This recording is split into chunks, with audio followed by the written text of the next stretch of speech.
Matt Bloxham's been searching wetlands like this one in Auckland for more than a decade. The animal he's searching for used to be one of the most abundant in Aotearoa. There we guys.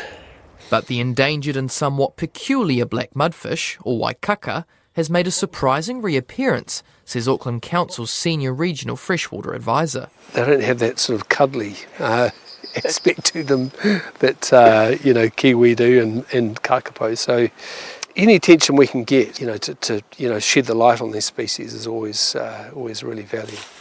So they knew they'd struck gold in October when Mr. Bloxham and his team stumbled upon about a dozen of these small eel-like critters in Helensville, especially considering Auckland is estimated to have lost about 90% of its wetlands. Not every wetland is going to hold habitat useful to mudfish, but finding them has proven harder than we expected. One new find in 2014, and it was this year that we found two new populations. So it's been quite an amazing year for us, actually. The black mudfish has been reduced to pockets of water in between Waikato and Northland, often competing against introduced vegetation and pest fish. The precarious nature of their existence is such that Mr. Bloxham says the small strip of water they were found has since evaporated. He says they would have since secreted themselves into the mud, lying dormant. Mudfish have benefited from these wee tracks from wild animals walking through here where other species may not have. And while the mudfish have drier times ahead over summer, Auckland Zoo has been trying to bolster their numbers, starting with a breeding program in 2015.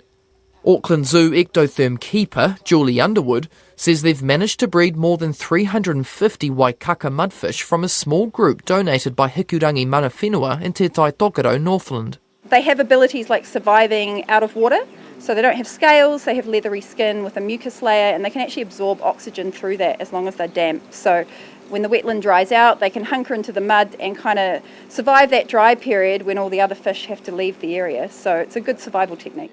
Julie Underwood says it's hoped their low-cost but robust conservation methods with the mudfish can be replicated. I think this is a really good example of what you can do for conservation when you don't have to spend a whole lot of money or use a lot of technical equipment. So this was set up to be quite natural, and the hope was that it's something we can pass on to other groups. Other people can breed mudfish, and it's not sort of out of reach of people to contribute in this way.